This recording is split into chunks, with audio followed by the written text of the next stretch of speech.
Hello students, welcome again. कैसे हैं आप सब लोग? उम्मीद करता हूं सब लोग बहुत अच्छे से। हम रेशियो के सभी क्वेश्चंस नोट्स के कर चुके हैं। अब हम आगे बढ़ रहे हैं रेशियो के केस सिनेरियोस के साथ में। तो यहां शुरुआत कर रहे हैं चैप्टर 5 रेशियो एनालिसिस का सेशन नंबर 10। और इस सेशन का एजेंडा रहेगा केस सिनेरियो, जो हमारे मॉड्यूल आरटीपी और आईसीआई की जो बुकलेट में केस सिनेरियो है रेशियो से रिलेटेड, हम वो कवर करेंगे। पहले करते हैं हम मॉड्यूल वगैरह के क्वेश्चंस जो मैंने नोट्स में इंक्लूड कर रखे हैं। सो क्वेश्चन नंबर 24 ये है हमारा मॉड्यूल का क्वेश्चन, और एक क्वेश्चन आई थिंक और है क्वेश्चन नंबर 25 जो शायद मॉक टेस्ट में कहीं पे आया है या फिर आईसीआई की बुकलेट में भी है। तो देखते हैं, पहले ये कंप्लीट करते हैं, फिर आईसीआई की बुकलेट की तरफ चलते हैं। सबसे पहले RNOC limited is a listed company and has been facing a cash crunch situation since a while. कुल मिला के कैश की कमी हो रही है। कोई भी रीजन क्या है देखते हैं। The CFO is of the opinion that excess stock maintained as per instruction of the management of the company is the reason of cash crunch. अब हमारे फाइनेंस वाले बंदे CFO ने क्या बोला है कि भैया, जो मैनेजमेंट ने बोला है कि भैया एक्स्ट्रा स्टॉक रखो, उसके कारण कैश की कमी हो रही है दोनों करंट एसेट्स, पर एक स्टॉक के फॉर्म में और एक कैश के फॉर्म में होता है। कैश लिक्विडिटी क्रिएट करता है, स्टॉक लिक्विडिटी क्रिएट नहीं करता है, तो उसके कारण ये कैश क्रंच हो रहा है। ये CFO साहब का कहना है, ठीक है।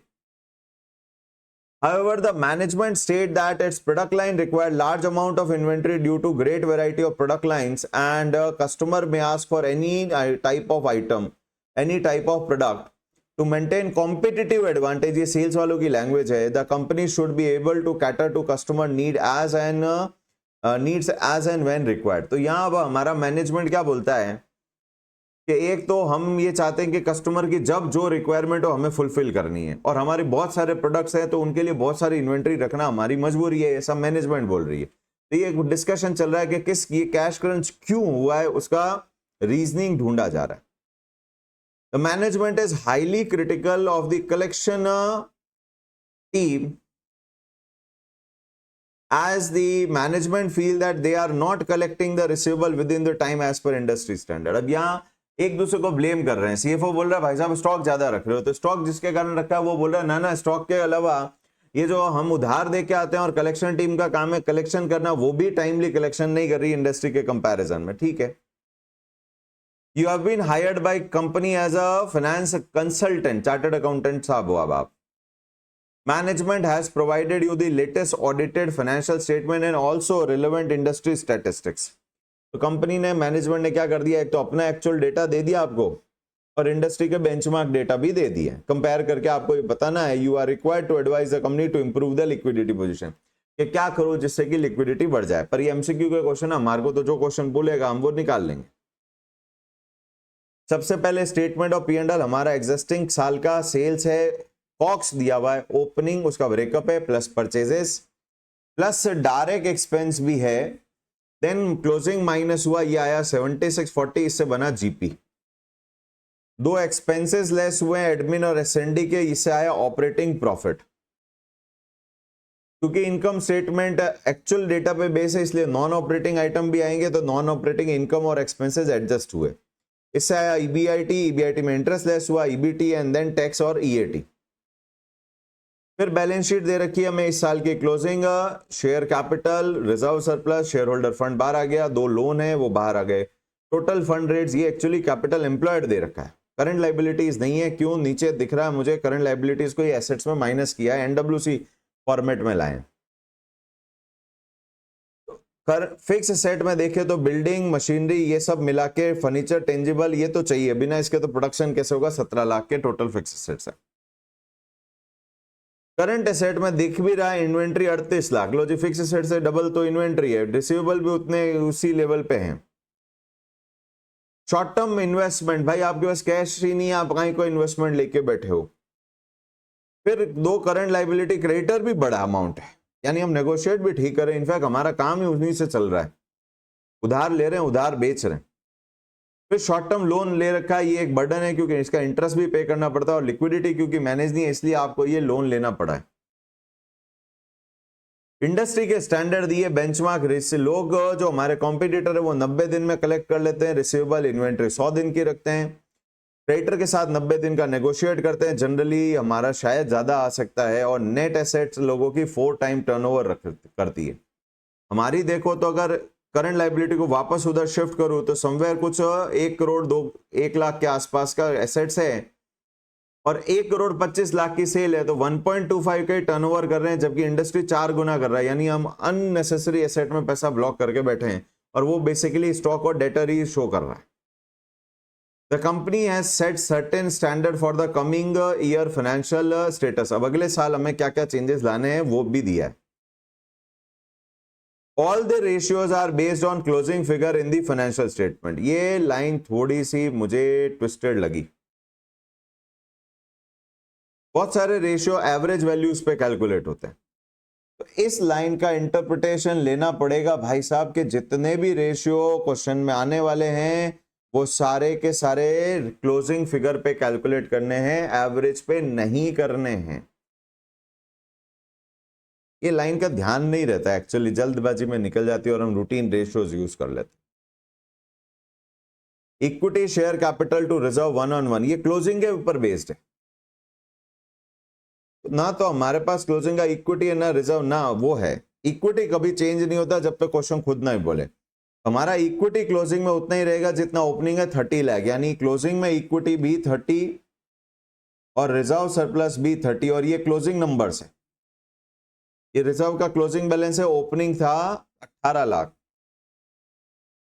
नेट प्रॉफिट दिया, जीपी दिया, long term debt to equity, ये भी क्लोजिंग नंबर्स पे बेस होगा। Debtor turnover closing, creditor turnover closing, average नहीं करना है। और इन्वेंट्री, इनफैक्ट इससे वो क्लोजिंग बैलेंस शीट बनवाएगा, मुझे ऐसा लगता है। Cash balance is assume to remain same for the next year, यानी कैश बैलेंस अभी भी उतना ही रहेगा। कहां है भाई कैश बैलेंस? 230, वो तो 230 ही रखना है, तो कोई तो नंबर बैलेंसिंग फिगर भी जाने वाला है। डेटर क्रेडिटर आ गया, कैश आ गया, फिक्स सेट दी भी है हमारे पास में, उसमें कोई चेंजेस है नहीं। लॉन्ग टर्म डेट इक्विटी आ गया, देखना पड़ेगा, कोई ना कोई चीज तो मिसिंग रहेगा। What is the inventory turnover ratio in days? Days में पूछा, होल्डिंग पीरियड होता है, टर्नओवर तो टाइम्स में होता है। Whether assertion of CFO is correct, जो सीएफओ ने बोला था स्टॉक ज्यादा रखते हो वो सही है या नहीं है। तो सबसे पहले इन्वेंट्री टर्नओवर रेशियो कैलकुलेट करते हैं, क्वेश्चन नंबर 24, और उसमें सबसे पहले इन्वेंट्री टर्नओवर इस साल का कैलकुलेट करना, अगले साल का नहीं। अगले साल का से तो बैलेंस शीट बनवाएगा। अगले साल में उन्होंने बोला है इन्वेंट्री 70% ऑफ ओपनिंग इन्वेंट्री, ये थोड़ा ट्विस्टेड लैंग्वेज है।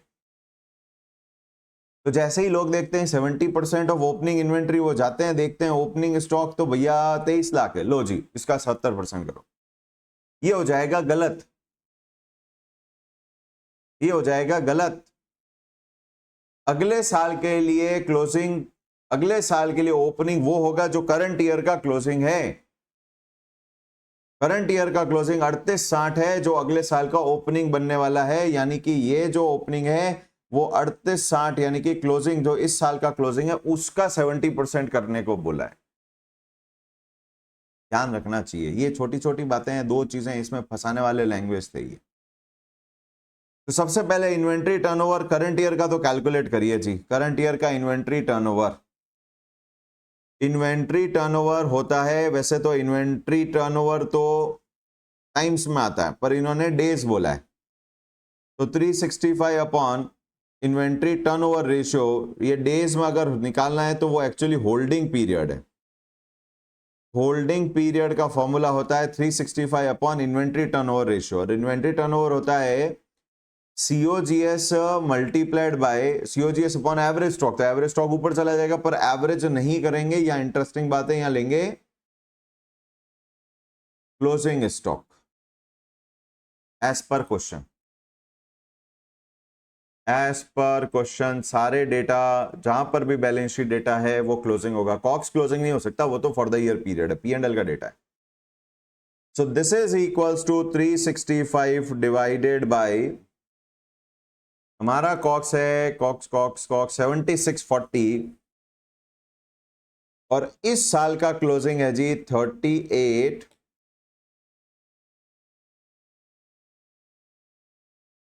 3860। लेट्स सी कितना आता है हमारा inventory turnover ratio. So it is equals to, क्या हो गया भाई, कैलकुलेटर कहाँ गए?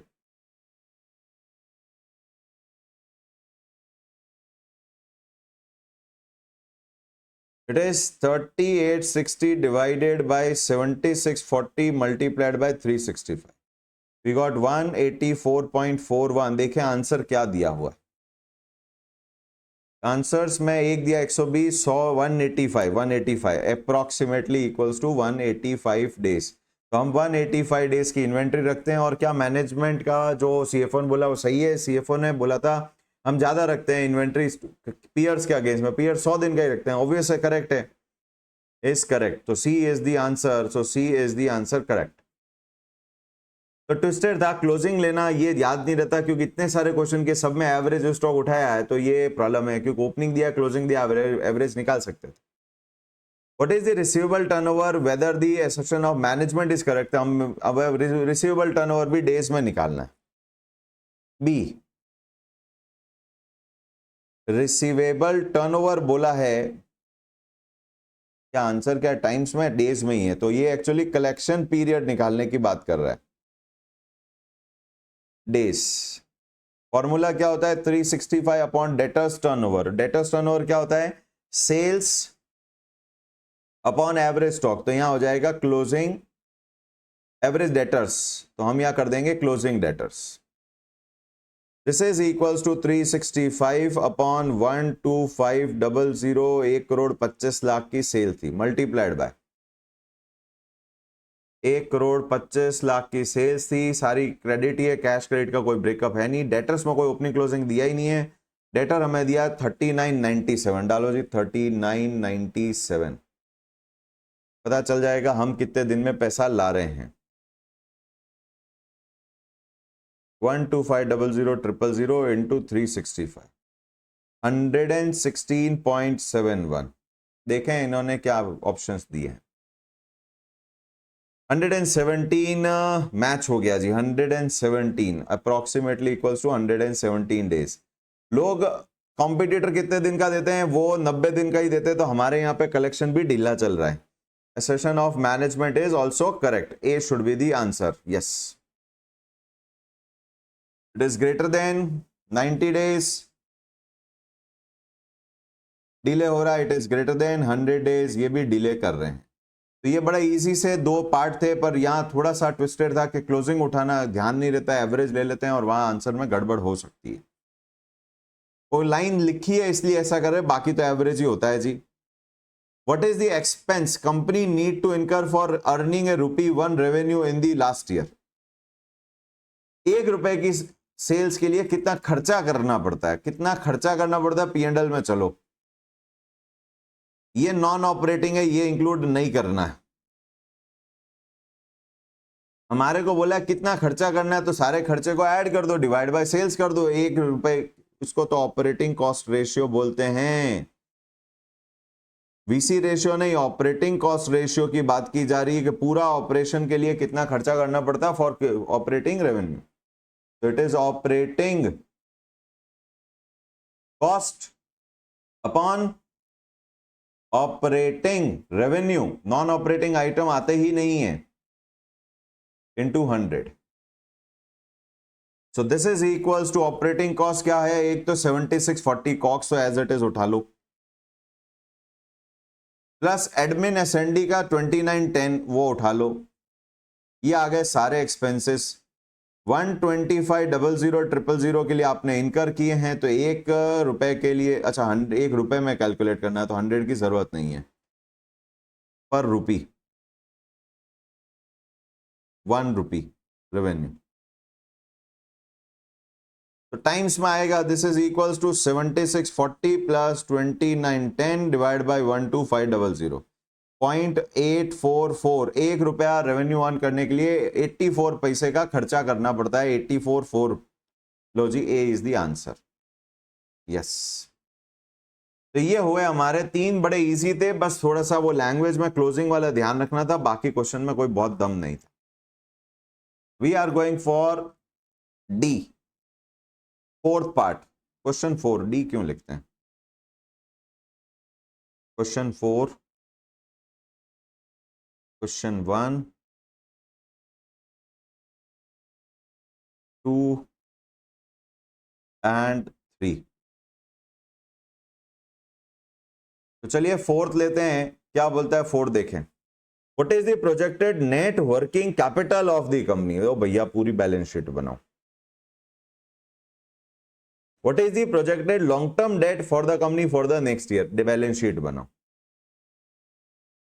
अब बाकी चीजें छोड़ो, बैलेंस शीट पे लगो। अब बैलेंस शीट के लिए अगले साल के लिए तो ये रेशियो दिए, पर फिगर तो एक भी नहीं दिया। तो यहां पर फिगर शुरुआत यही था कि इक्विटी कैपिटल तो जी सेम रहेगा, वो तो जब तक शेयर इशू नहीं करेंगे होगा नहीं, रिजर्व्स बढ़े जरूर है। तो इन्होंने बैलेंस शीट में सबसे पहले क्या क्या बैलेंस शीट में आएगा, इक्विटी कैपिटल दे रखा है, equity capital is equals to 30 lakhs, वो तो चेंज होगा नहीं।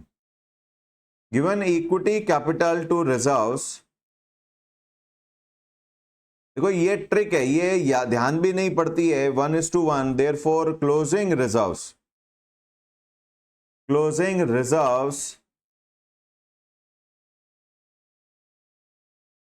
विल बी इक्वल्स टू 1:1 है तो 30 lakhs, वो भी 30 lakhs हो जाएगा। ये ट्रिक हमने अभी रिसेंट भी एक क्वेश्चन में की थी पिछले सेशंस में, जहां पर दो प्रॉफिट दे रखे थे 20 लाख और 25 लाख साल के एंड 31 मार्च 25 और 31 मार्च 26 के दे रखे थे। हमने कहा इन दोनों का डिफरेंस तो जी ईएटी है। यहां पर भी वही ट्रिक यूज करवाई है इंस्टीट्यूट ने। 30 लाख का रिजर्व सरप्लस है, जबकि पिछले साल का क्लोजिंग 18 लाख था। 12 लाख कहां से आया, इसका मतलब current year net profit, therefore current next year net profit, expected net profit, ये नेक्स्ट ईयर की बात हो रही है, net profit will be equals to 30 lakhs, closing data -18 lakhs, opening reserve, ये क्लोजिंग है ये ओपनिंग है, 12 लाख का प्रॉफिट कमाने का सोच रहे हो। तो कहां से कहां जाएगा, एनडब्ल्यूसी और डेट पूछा, पर इनके बिना होगा नहीं काम। पूरी बैलेंस शीट में जहां शुरुआत कर सकते थे वो कर रहे हैं। अब हमने प्रॉफिट तो ले लिया, अब इन्होंने और क्या बोला है, next ratio NP ratio, sales आ जाएगा 15%। NP ratio is equals to NP upon sales into 100 is equals to 15%. So therefore sales is equals to 12 lakh के नेट प्रॉफिट पे 15% होना चाहिए, तो 100% सेल्स कितना होगा, 12 लाख 15% के बराबर है। तो यानी अगले साल हम 80 लाख की सेल्स करेंगे। ऑब्वियस आप स्टॉक कम करोगे तो 1,25,00,000 का 80 लाख पे आ गया है। ठीक है, प्रॉफिट तो 12 लाख आया है। हमें तो एनडब्ल्यूसी निकालनी थी और डेट निकालना था, अभी तक तो net GP long term debt to equity, debtor turnover 100 दिन का रखेंगे तो डेटर्स आ गए। Debtors turnover is equals to बोला 100 डेज है, वैसे ये टर्नओवर नहीं, holding period, collection period, therefore debtors will be equals to 80 lakh multiplied by closing में 100 डिवाइड बाय 365, यानी डेटर्स होने वाले हमारे इनटू 100 डिवाइड बाय 365, 21,91,781 के डेटर्स रहने वाले हैं। और सा नंबर है पर ठीक है, जैसा है कैसा है क्यों चलेगा।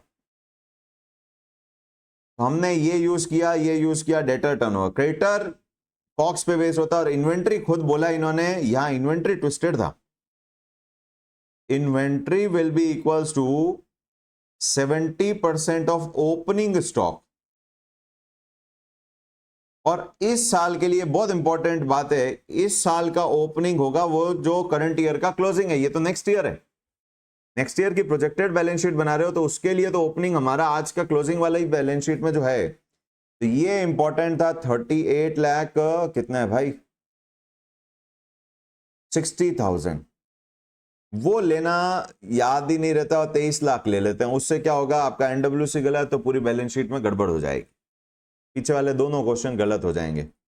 38 60 मल्टीप्लाइड बाय 0.7, ये कई जगह ध्यान नहीं पड़ता है, यहां आती है मिस्टेक होता है। आप ये वन टाइम पहली बार अगर करें तो ये ध्यान देने की बात। Current year closing will be next year, current year closing will be next year opening stock.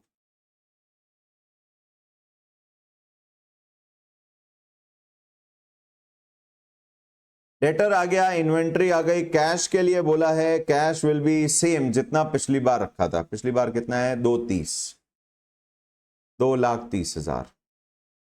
अब बचा क्रेडिटर, उसके लिए तो सेल्स है, कॉक्स निकालनी पड़ेगी। जीपी रेशियो दे रखा है इज इक्वल्स टू 50%। 50% है तो भैया COGS will be equals to 50% into 80 lakh की सेल्स, 40 लाख का कॉक्स हो गया। हमें कहा गया है creditor turnover based on COGS 100 days है। क्रेडिटर टर्नओवर बड़ा लंबा चौड़ा काम करवाया, आगे के 2-3 देख के तो बड़े आसान थे। टर्नओवर अगेन पीरियड में दे रखा है तो 100 डेज, तो हम यहां पर निकाल सकते हैं creditors will be equals to 40 lakh multiplied by 100 upon 365। Let's see कितना आता है क्रेडिटर्स।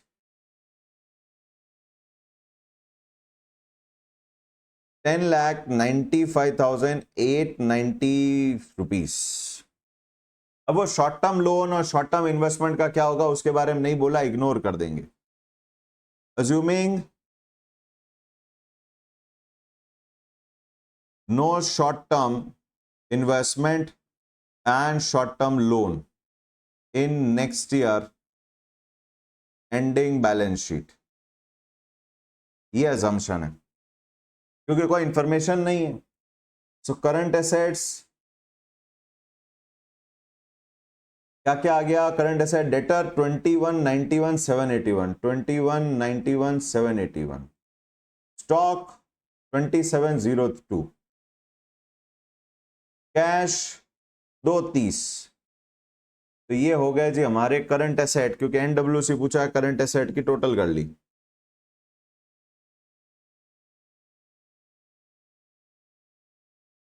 $51,23,781। अब बात करते हैं करंट लाइबिलिटी की। करंट लाइबिलिटी में और कोई लाइबिलिटी नहीं होगी, एक ही होगी, creditors 10,95,890। so NWC will be CA minus CL 51,23,781 minus 10,95,890। अब देखते हैं आंसर मिलता है या नहीं मिलता। 890, 40,27,891। थोड़ा 1-2 रुपए का कहीं फर्क होगा तो देखेंगे। 40,27,891, B should be the answer. Yes, B is the answer. तो बढ़िया पार्ट था, पूरी मेहनत करवाई इन्होंने। तो ये था हमारा फर्स्ट पेज क्वेश्चन का। Then is our second page जिसमें पूरी मेहनत करवा दी एनडब्ल्यूसी तक पहुंचने के लिए। Asset, current asset, current liability हो गए, इक्विटी हो चुका, रिजर्व सरप्लस हो गया, डेट अभी भी बाकी है, फिक्स एसेट अभी भी बाकी है, वही हमारा अगला पार्ट भी है। क्वेश्चन नंबर 5th, अब क्या बोलता है 5th में बोलता है कि प्रोजेक्टेड लॉन्ग टर्म डेट निकालो। अब डेट कैसे निकालेंगे, बचा क्या है हमारे पास, जीपी हो चुका, क्रेडिटर टर्नओवर, इन्वेंट्री से हो गया। Long term debt to equity 0.5 है, इसमें तो कोई पंगा ही नहीं था। Long term debt to equity दे रखा। अब ये ध्यान देने की बात है, ये इक्विटी का मतलब इक्विटी कैपिटल नहीं है, LTD upon share holder fund है into 100 which include your reserves। 100 नहीं है, 0.5 है, तो टाइम्स में।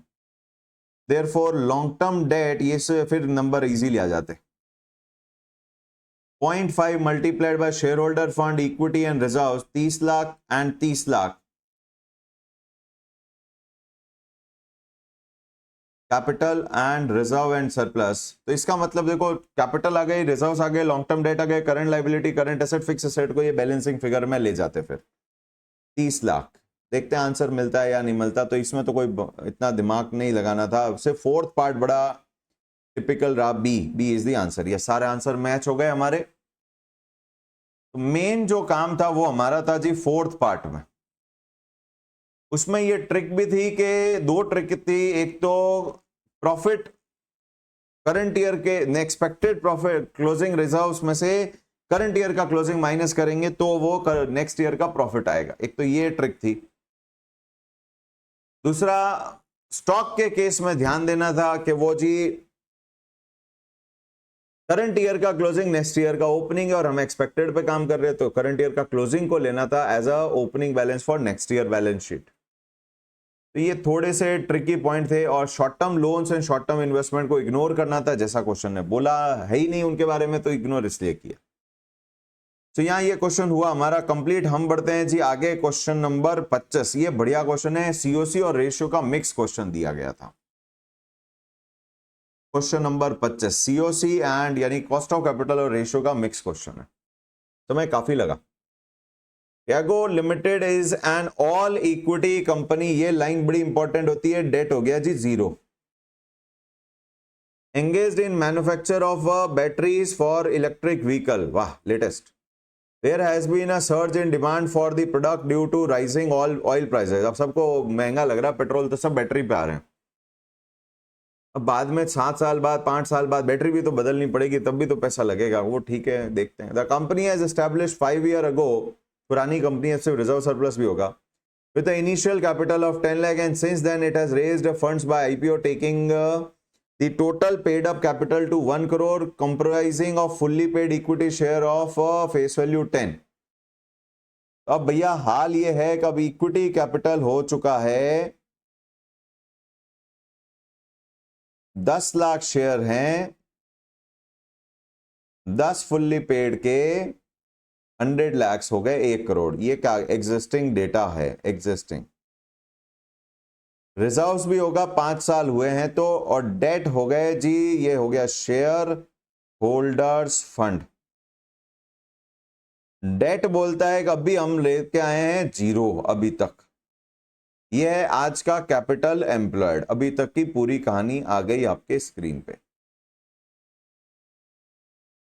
The company currently has undistributed reserves of ₹60 lakh, reserve surplus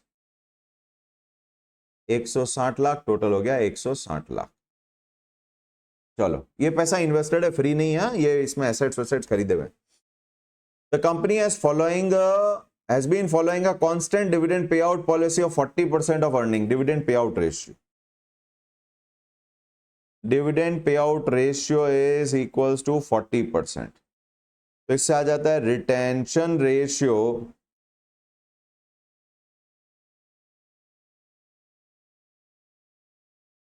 is 60%। ये जीवी में काम आता है।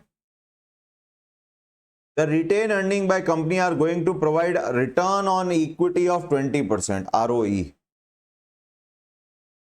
20%। वैसे जी निकाल सकते हैं, G is equals to RR into ROE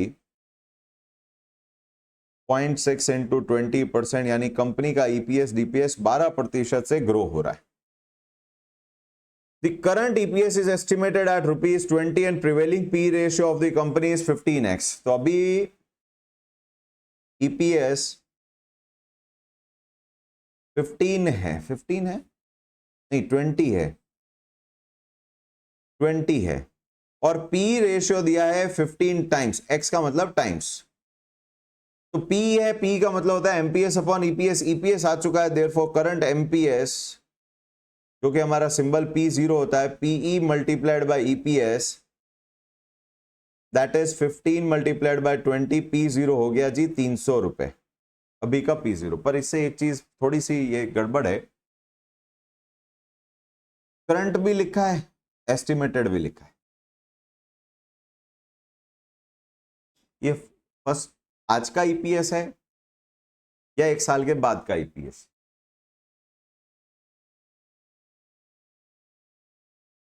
अब प्रॉब्लम क्या है, क्वेश्चन में और कहीं मुझे ऐसा कुछ दिख नहीं रहा है। एडिशनल फंड्स ला रहे हैं और ये डेट इशू कर रहे हैं, प्रेफरेंस इशू कर रहे हैं, कहीं इन्वेस्टमेंट कर रहे हैं, टैक्स रेट दी है, प्राइस के बारे में कहीं नहीं बोला है। P0 तभी हो सकता है जब P रेशियो में MPS अपॉन EPS दोनों या तो P0 हो और E0, बट लीडिंग भी हो सकता था P0 अपॉन E1। आप इसको EPS को E0 भी मान सकते हो, E1 भी मान सकते हो, क्योंकि लैंग्वेज में तो करंट वर्ड भी लिख दिया और एस्टिमेटेड भी लिख दिया। हमने पढ़ा हुआ है P रेशियो ट्रेलिंग अगर होता है, ट्रेलिंग पिछला, तो it is P0 upon E0। और P रेशियो अगर लीडिंग P बोलते हैं तो it is P0 upon E1। तो आप दोनों मान सकते थे, P0 तो उससे आ जाता।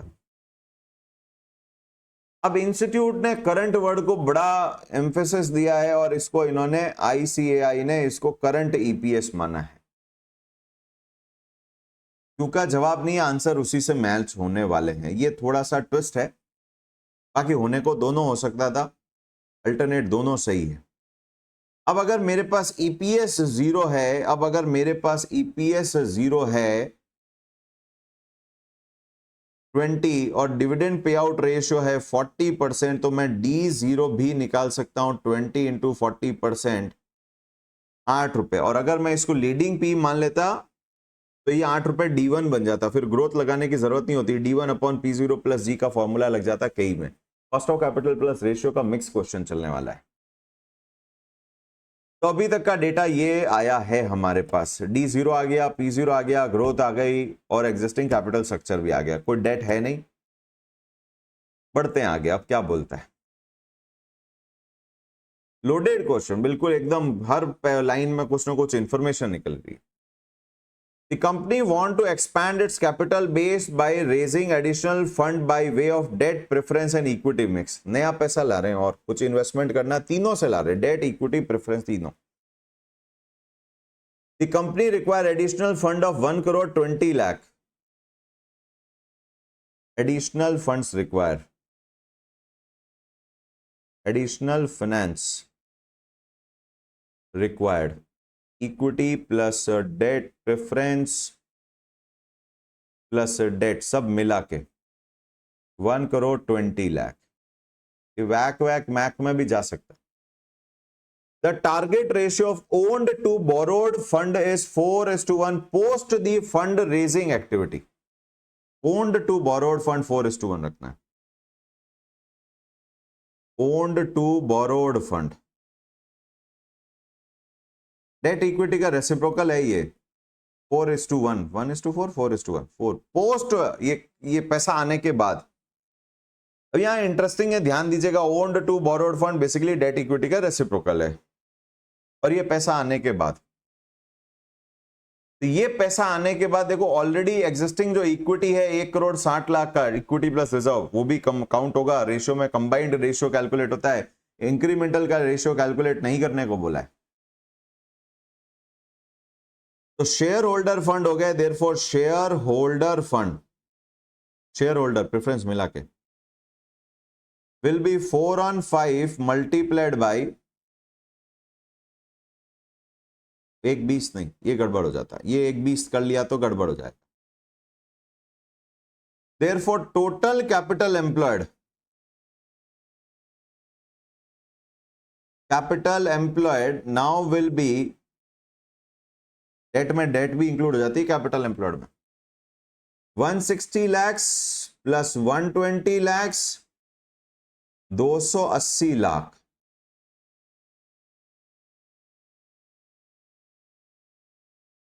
ये है टोटल कैपिटल और इसका रेशियो 4:1 होना चाहिए। तो आपका शेयर होल्डर फंड हो गया ओवरऑल न्यू एंड ओल्ड मिला के 4/5 इंटू 280 lakhs, 4/5 इंटू 280 224 lakhs। और डेट आएगा 1/5 इंटू 280 lakhs। बोला नए पैसे को 120 को 4:1 में नहीं लाना, ओवरऑल पोस्ट एक्टिविटी, ये पोस्ट ये होने के बाद में पैसा आने के बाद ये रेशियो कैलकुलेट हुआ है। 280 डिवाइड बाई 5, 56 lakhs। लैंग्वेज पे ध्यान देना, डेट आ गया, नया डेट आ गया, ये पूरा न्यू होगा, 100% न्यू। अब शेयर होल्डर फंड में फिर पंगा है, इक्विटी रिजर्व तो पहले से पड़ा है पर एडिशनल 160, तो अभी एडिशनल कितना चाहिए 64, उसमें से कितना डेट है कितना इक्विटी है वो और निकालना पड़ेगा। 280 lakhs कैपिटल एम्प्लॉयड, दो हिस्से हो गए, share holder fund 224 lakh, debt 56 lakhs, ये पूरा न्यू है, ओल्ड था ही नहीं। Equity plus reserve and surplus existing,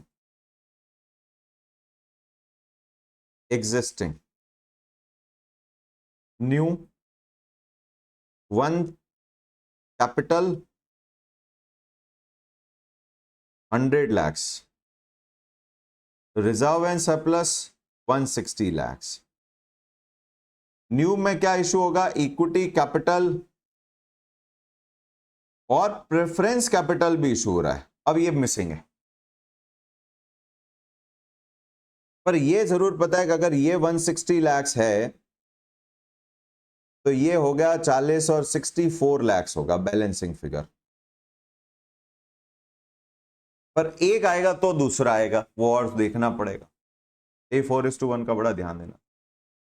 capital gearing is to be capped at 0.4x, ये आ गया नया ratio, capital gearing ratio. Capital gearing ratio क्या होता है जी? कैपिटल गियरिंग रेशियो होता है, इसलिए ये रेशियो और सीओसी का कंबाइंड हो गया। अब ये रेशियो के काम चल रहे हैं, पहले डेट इक्विटी का और रेसिप्रोकल करवाया, अब capital gearing, fix interest and dividend bearing fund upon equity share holders fund, holders fund, levered fund versus owned fund का रेशियो है, और लिवर्ड फंड में डिविडेंड प्रेफरेंस ऊपर चला गया। अब क्या करें? इसको कहा है ये 0.4 रखना है, 0.4 बोला ना, 0.4x, यस। दो वैल्यूज मिसिंग है, फिक्स इंटरेस्ट तो पता है, debenture debt plus preference capital, equity capital plus reserve and surplus is equals to 0.4। एक को x मान लेता हूं, एक को y मान लेता हूं, तो this is equals to 56 lakhs plus x, equity capital 100 lakhs, या पूरे को ही मान लेते हैं y, प्लस 60 lakhs, 60 है ना, रिजर्व सरप्लस 60 था, 160 क्यों लिखा? 60 lakhs should be equals to 0.4। ये तो दो वेरिएबल की इक्वेशन हो गई। 56 lakhs plus x is equals to 0.4y plus 24 lakh, so x minus 0.4y is equals to, इधर रिवर्स चला गया, माइनस, हाँ जी माइनस 32 lakhs। बड़े और से नंबर आ रहे हैं, और से नंबर आ रहे हैं।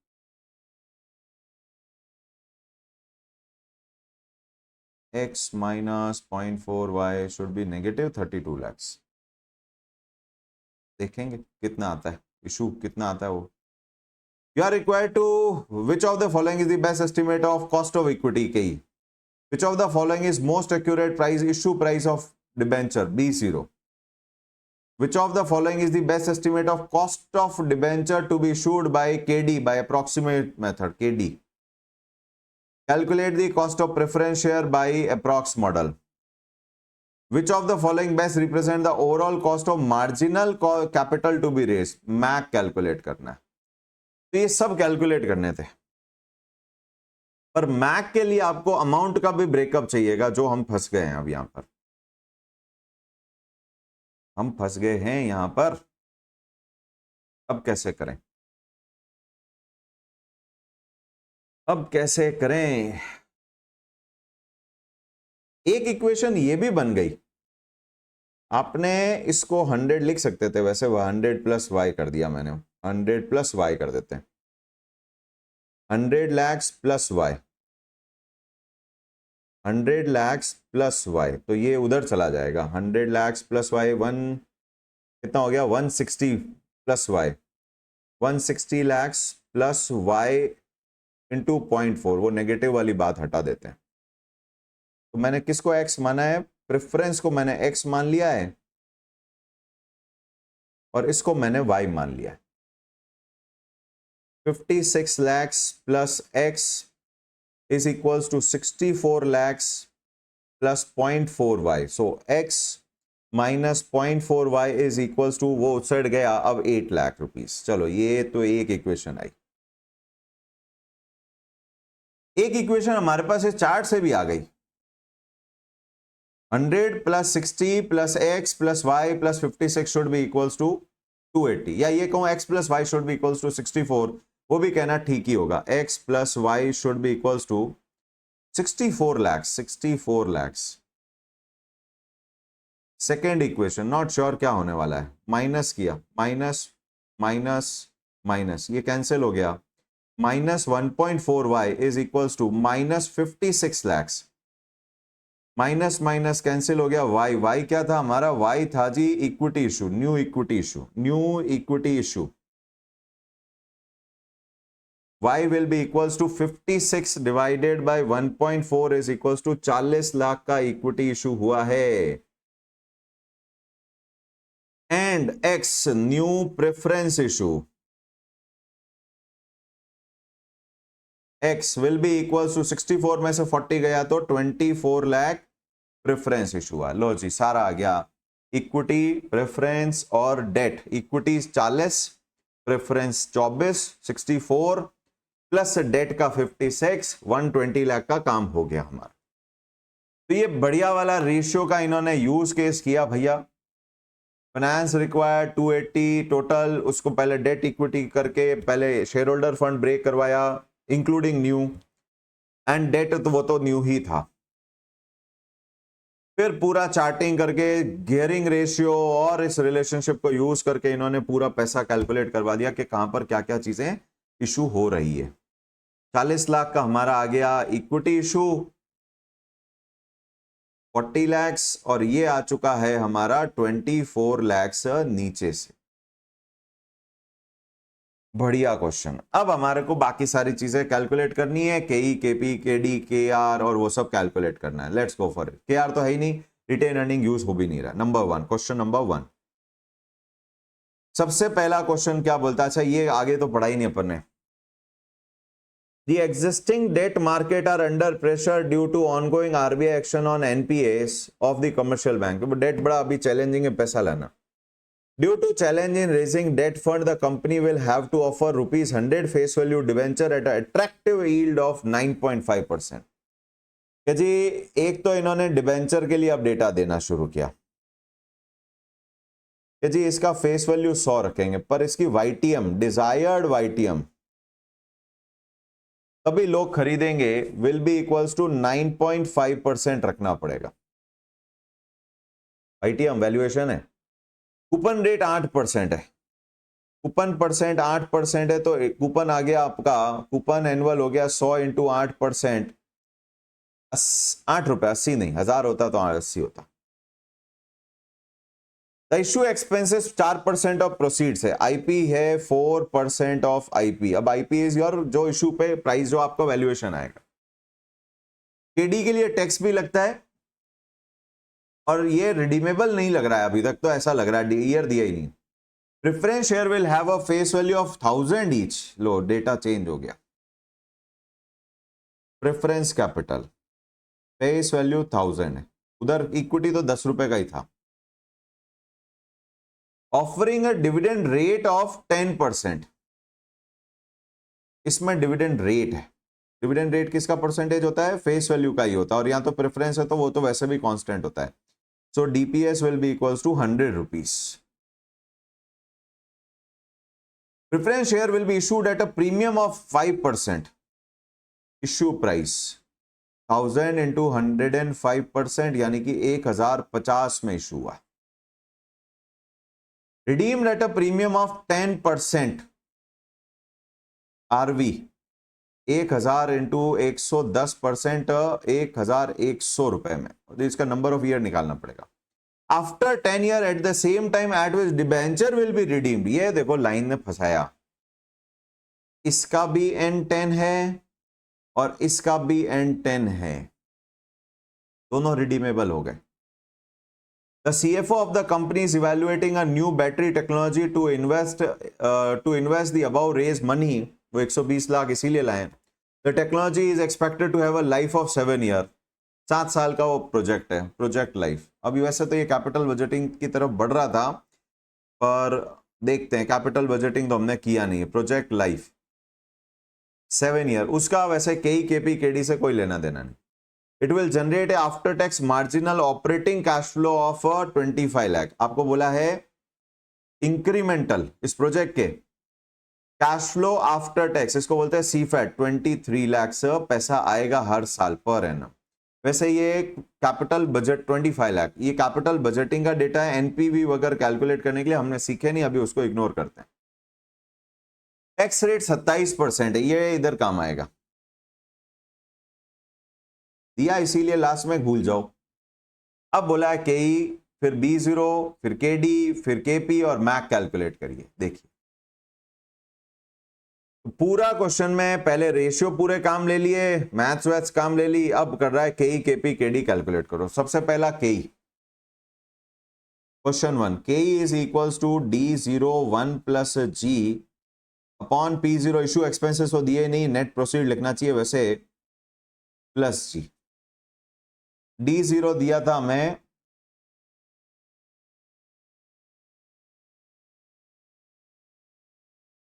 8 रुपए, जी 12% और P0 300।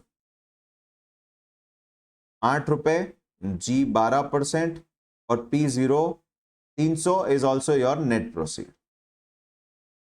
K is equals to 8 into 1.12 upon 300 plus 0.12। देखो इसको अगर D1 मान लिया होता तो फिर आंसर अलग हो जाता।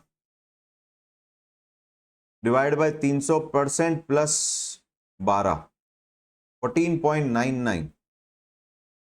क्या बात है, 14.99 है option, 14.99 D, D is the answer. 14.99% is the answer. अगर इसको D1 मान लिया होता तो 8/300% होता, प्लस 12 हो जाता 14.66, और फंसते आप यहां के 14.66 का कोई ऑप्शन ही नहीं है। इसलिए फिर वापस आप घूम के इसको D0 मान के ही क्वेश्चन सॉल्व कर सकते थे, बाकी इसको D1 से भी सॉल्व किया जा सकता था अगर सब्जेक्टिव क्वेश्चन होता तो। अब बोला इशू प्राइस ऑफ डिवेंचर निकालो, कितने पे इशू करोगे? B0। B0 issue price will be C into PVAF। ये तो अब कॉस्ट ऑफ कैपिटल में पूरा सीखा valuation. YTM comma N plus BN redemption value into PVIF YTM comma N। Coupon है जी हमारे पास में 8 रुपए का, YTM 9.5 की है, PVAF 9.5% कॉमा 10। रिडीम कितने पे हो रहा है? रिडीम के लिए कुछ बोला ही नहीं था, रिडीम प्रेफरेंस के लिए बोला था, इसके लिए रिडीम के बोला ही नहीं, तो ये 100 पे ही रिडीम होगा। PVIF 9.5% कॉमा 10, 10 साल। फैक्टर निकालना पड़ेगा 1 डिवाइड बाय 1.095। 1 M प्लस 2 3 4 5 6 7 8 9 और 10।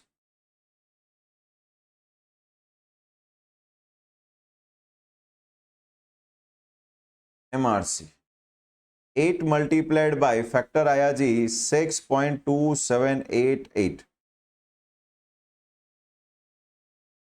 Whole multiplied by 8 M plus 100 into 0.4035 M plus, this gives us 90.58। तो हम बॉन्ड 90.58 हमारी वैल्यूएशन YTM के हिसाब से, इससे कम ज्यादा हम बेचोगे कोई खरीदेगा नहीं। 90.58 आंसर आना चाहिए, C इज द आंसर। तो यहाँ टाइम वैल्यू आप आना चाहिए था, ये तो डायरेक्ट रेशियो में नहीं कर सकते थे। तो इसी के साथ हमारा question 1 done, question 2 done. We are going for question number 3। अब अप्रॉक्स मॉडल ही बोला गया है। क्या बोला गया है? केडी कैलकुलेट करो अप्रॉक्स मॉडल से। KD annual coupon, annual interest, 1 minus tax, RV minus NP upon N whole upon RV plus NP divided by 2 into 100। अब यहां ध्यान देने की बात, 90.58 ये वैल्यूएशन है, इश्यू प्राइस है ये। B0 is equal to 90.58। Net proceed के लिए इसमें आपको फ्लोटेशन कॉस्ट और देनी पड़ेगी। इस क्वेश्चन में फ्लोटेशन कॉस्ट थी डेट के लिए 4%। 4% की फ्लोटेशन कॉस्ट है 1 माइनस 0.04, तो भैया नेट प्रोसीड तो आएगा इंटू 0.96, 86.96 ही रह जाएगा। अब वैल्यूज इनपुट करिए, ये भूल जाते हैं। KD इक्वल्स टू 8, 1 माइनस 27 था, 23 था, क्या था 27, 0.27 प्लस RV 100 माइनस 86.96 अपॉन 10 साल whole upon 100 plus 86.96 divide by 2 into 100। Let's see कितना आता है। तो 100 प्लस 86.96 डिवाइड बाय 2, ये तो हो गया denominator. 100 minus 86.96 divide bye 10, 1.304, 1.304 and 1.304 divided by this MRC 7.64%। एक बार चेक कर लेंगे, अगर आंसर नहीं मिलेगा हो सकता है कैलकुलेशन में मैंने कोई गलत। 7.64 A is the answer. Yes, done. तो एनपी ध्यान रखना था, इशू प्राइस जो बॉन्ड की वैल्यूएशन है उससे ज्यादा में बेच नहीं सकते, कम में बेचोगे ही क्यों, खलो खरीदने को तैयार है। तो 90.58 इशू प्राइस है, रोटेशन कॉस्ट दिया था इसीलिए दिया कि आप भूल जाओ। टेन्योर इन्होंने प्रेफरेंस के साथ लिखा कि आप इरिडीमेबल से सॉल्व कर लो, तो टैक्स रेट सबसे लास्ट में लिखा कि आप भूल जाओ। तो ये हुआ हमारा क्वेश्चन नंबर 3। ये सारी चीजों का ध्यान रखते हुए हमने किया, ठीक है। ये वाले पार्ट तो फिर भी डुएबल थे। क्वेश्चन नंबर 4 मेन तो अब मैक में फंसेगा स्टूडेंट, मैक में ही फंसता है। KP dividend amount plus RV minus NP upon N, RV plus NP divided by 2 multiplied by 100। We have dividend 100, इसमें कोई इशू प्राइस वगैरह था ही नहीं, फ्लोट प्लस 100 था डिविडेंड, 1000 का था डिवेंच प्रेफरेंशियल। यस, RV है जी 1100 और 1050 है issue price. 1100 minus 1050 divided by 10 whole upon 1100 plus 1050 divided by 2 into 100। Let's see what is KP. कोई फ्लोटेशन कॉस्ट नहीं है, डेट वाली फ्लोटेशन कॉस्ट यहां यूज नहीं करिएगा। 1100 minus 1050 divided by 10 plus 100 whole divided by 1075%, 9.77%। Let's see match होता है क्या। B is the answer. Yes, तो ये सारा पार्ट तो फटाफट हो रहा है, first second third fourth done. तो ये हमारा पेज नंबर 1, लंबा चौड़ा क्वेश्चन था ये तो। Page 1 done. जी निकाला, आरओई रिटेंशन रेशियो निकालना, पी रेशियो से P0 कैलकुलेट करना, उसको D0 मानना क्योंकि D1 से तो वैसे भी वो आंसर नहीं आ रहा है। फिर इन्होंने रेशियो का यूज करवा दिया, own fund to share holder fund से शेयर होल्डर फंड डेट का ब्रेकअप निकला। इक्वेशन सॉल्व करके हमने नया इक्विटी, नया प्रेफरेंस, नया डेट सब निकाल दिया। पेज 2, पेज 3 भाई साहब, एंड लास्ट पेज 4। अब एक बात और इन्होंने मांगी है, मैक कैलकुलेट करिए, marginal average cost of capital. तो टेबल में डालते हैं। Question number 5, MAC calculation,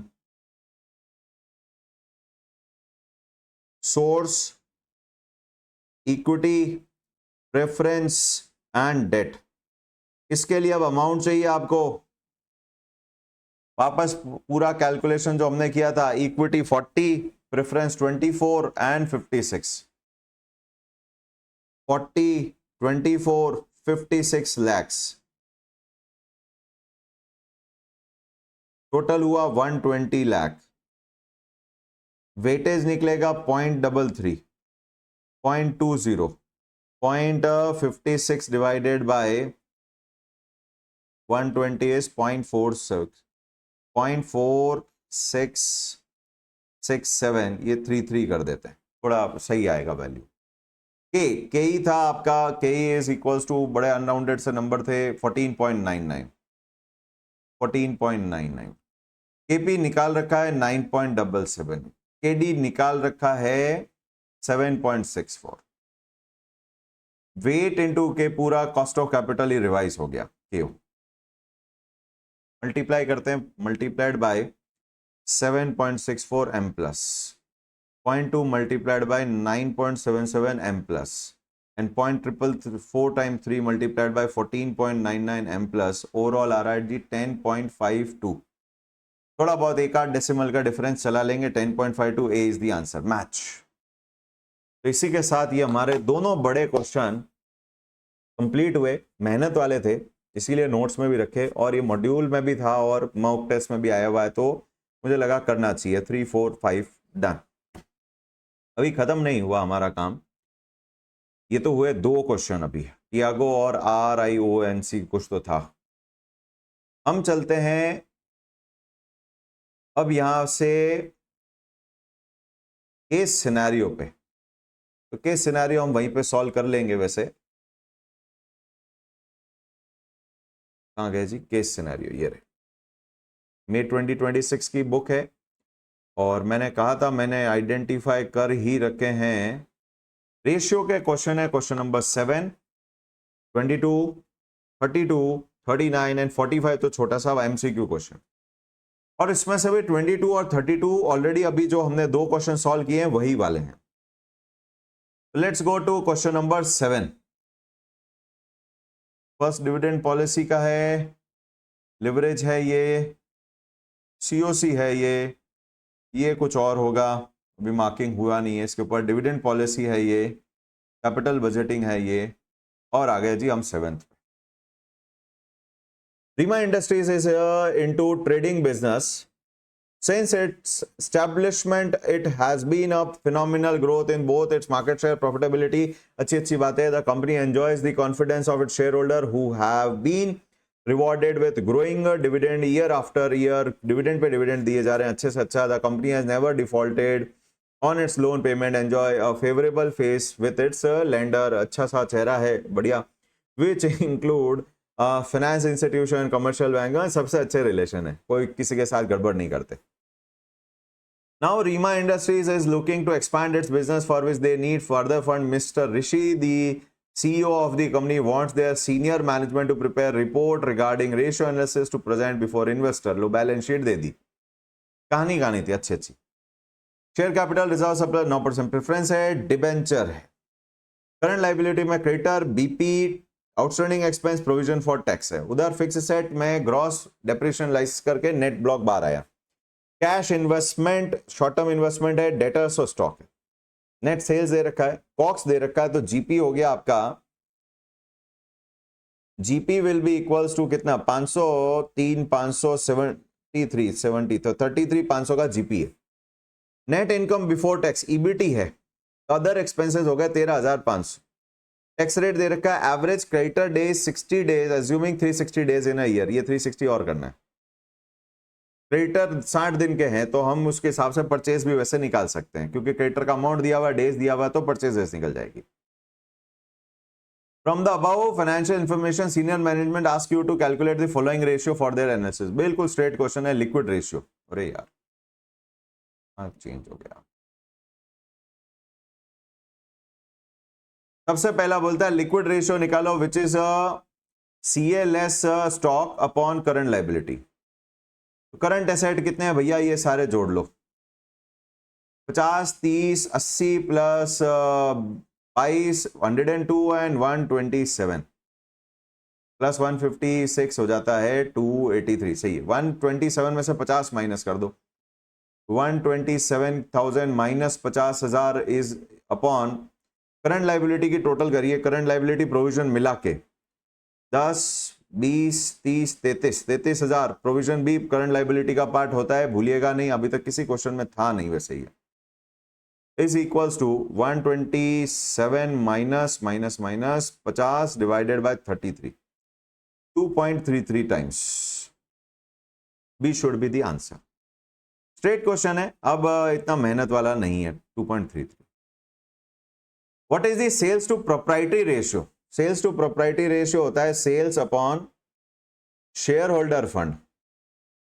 share holder fund, तो सेल्स तो दे रखी थी, आई थिंक 1 लाख थी, 1 लाख, और share holder fund including preference जाएगा 2 लाख रुपए। शेयर होल्डर फंड 2 लाख, तो ये हो गया जी 0.5। तो 0.5 का मुझे एक ही आंसर दिख रहा है, ए आंसर होना चाहिए, पर इंटरेस्ट कवरेज भी निकालते हैं। इंटरेस्ट कवरेज ये होता है EBIT upon interest.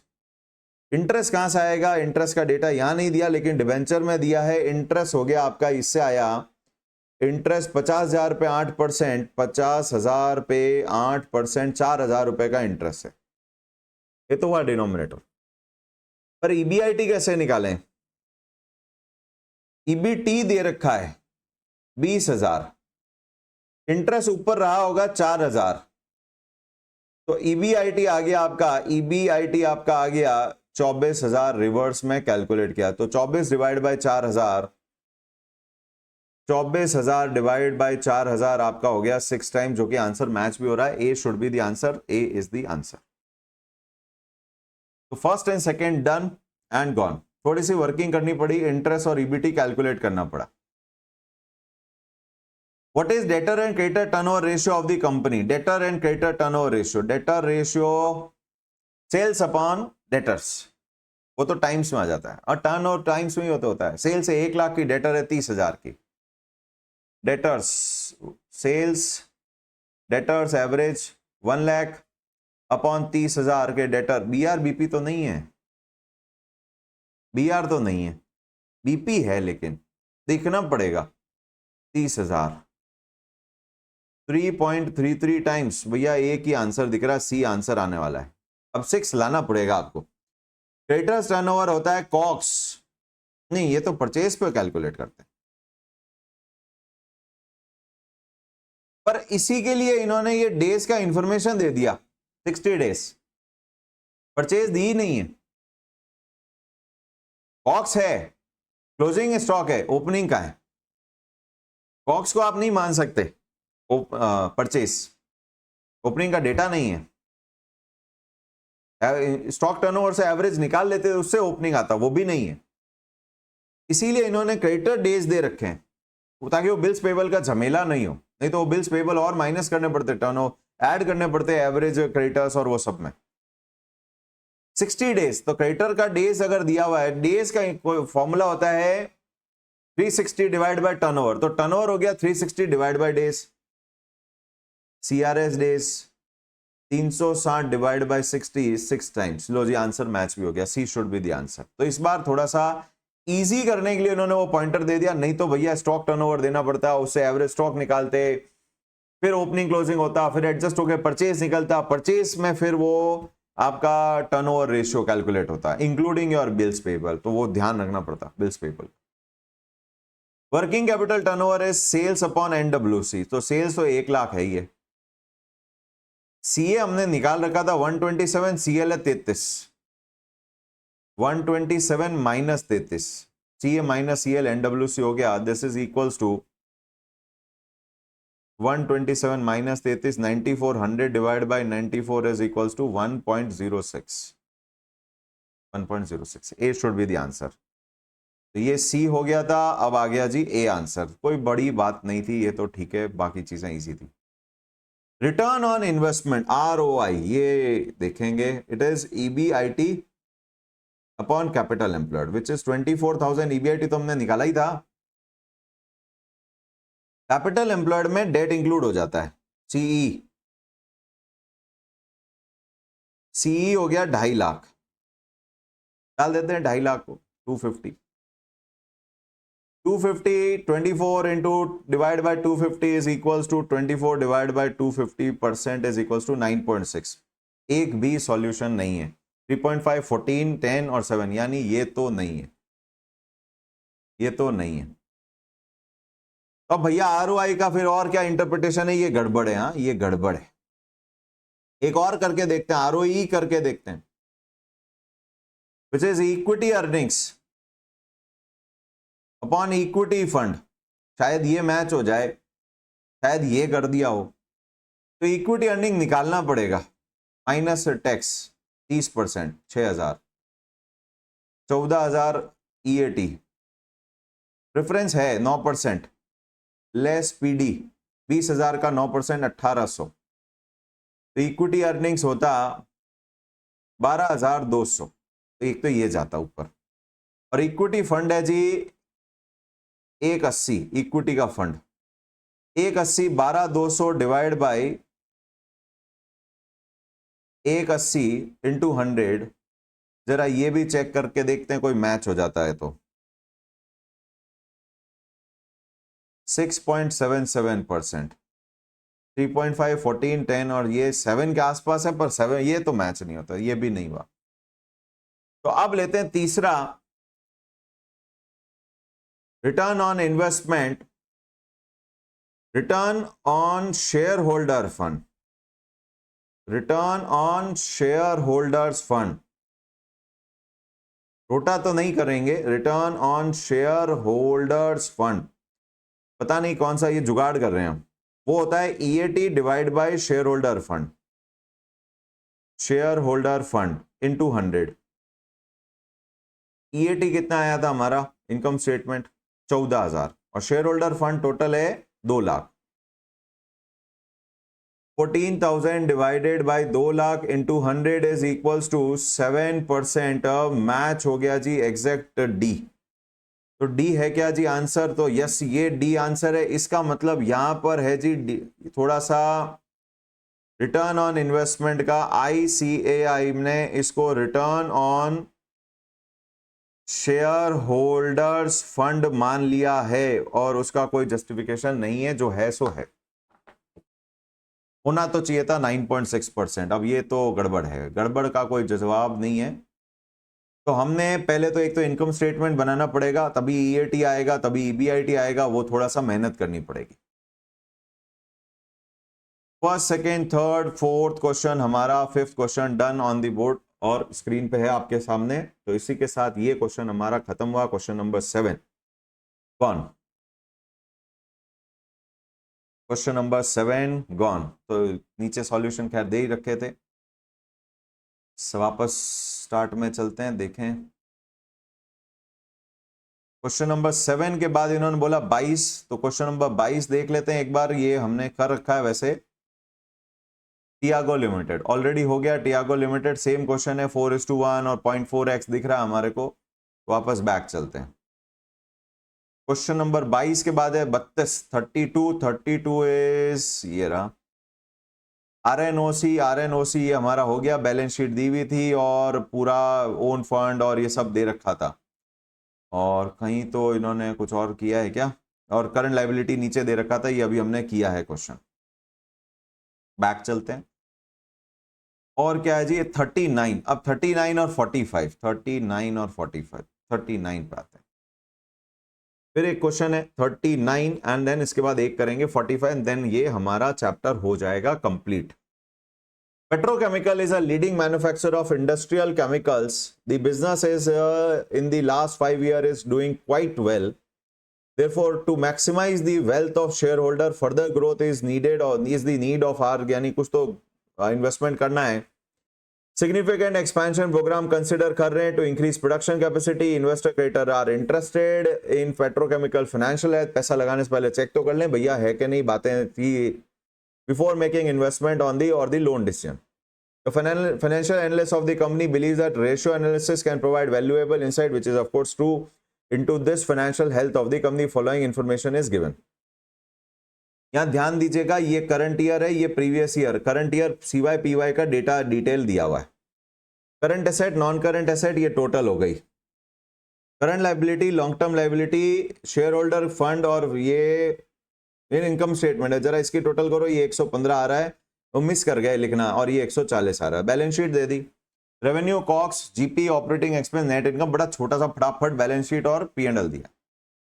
The analyst believes that if his team focuses on following ratio for the petrochemical for 22-23 current year, then the performance can be monitored properly and improvement can be made, thus providing confidence to shareholder. तो current ratio, debt equity ratio, GP operating profit ratio calculate करने के लिए बोलने वाला ये. Further, the company analyst also believes that based on the ratio, the team can analyze petrochemicals financial health and its ability to handle the additional debt. वो expansion के लिए additional debt handle कर भी पाएगा नहीं, तो ये तो वैसे DSCR का काम है. On the basis of this information provided, you are required to calculate. आपको एक करना है current ratio, working capital निकालनी है, GP रेशियो दोनों साल का. अच्छा, ये current year, previous year current year करके दिया क्वेश्चन. डेट इक्विटी रेशियो और एनपी रेशियो सीधे सीधे क्वेश्चन थे, फ्लैट क्वेश्चन, डायरेक्ट कैलकुलेट करना. करंट रेशियो, करंट एसेट, देखो जी 35-40 देना, थोड़ा घुमा के काम करवाया. 35-40 डिवाइड बाय करंट लाइबिलिटी 20 और 25, 20 और 25, ये पीवाई है और ये सीवाई है. This is equals to 35 divide by 20 1.75 और 40 divide by 25 1.6. B should be the answer. B answer done. तो ये बहुत इजी क्वेश्चन है, स्ट्रेट क्वेश्चन आना है. What is the position of NWC and what does it indicate? तो NWC यहां ऊपर ही कैलकुलेट करते हैं. 21-22 का एनडब्ल्यूसी हो गया आपका 35 में से 20 गया 15 रुपए, और 22-23 का हो गया जी 40 में से 25 गया एनडब्ल्यूसी 15. तो ये तो कांस्टेंट रह गया, तो क्या बोलता है 15 एक ही है. Crore for both years shows the change in current asset is balance. B is the answer. Balance है, जितना बड़ा करंट एसेट उतने करंट लाइबिलिटी भी बड़ा. जीपी रेशियो कैलकुलेट करो दोनों साल के, तो ठीक ही है ना. जीपी तो हमारे को डायरेक्ट ही है. जीपी यही कैलकुलेट करते हैं. 60/120 50%, और इधर है 50/100, ये भी 50%, कांस्टेंट 50% है. 50-50. C is the answer. Yes. Next, debt equity calculate करना है. डेट इक्विटी तो डेट ऊपर ले लो भैया. Debt non current liability, current liability debt नहीं होता है वैसे. 40 ओवर शेयर होल्डर फंड 75, 40/75 कितना आता है? 40/75 ये करंट ईयर का है, ये प्रीवियस ईयर है. 40/75 होता है जी 0.53. तो देखें पहले तो कोई 0.53 है कि भी नहीं है. और 35/80 इज इक्वल्स टू 0.4375. तो ये आगे आएगा वैसे. 0.4375 कोई आंसर है ही नहीं.